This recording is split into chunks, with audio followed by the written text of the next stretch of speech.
Hello again mga kapuso. Ni-reveal na ni Primetime Queen Marian Rivera ang designer na gagawa ng kanyang gown para sa kasal nila ni Primetime King Dingdong Dantes. Sabi ni Marian, pareho silang tisay at proud Pinoy. Na kung sino yan? Watch this.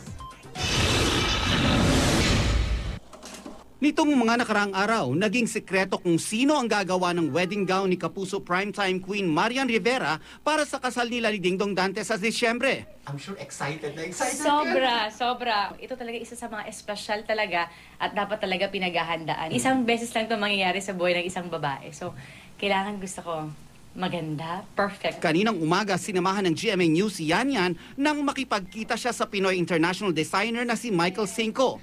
Lumipad si Michael mula sa Dubai kung saan siya nakabase para lang sukatan si Marian at idisenyo ang kanyang trahe de boda.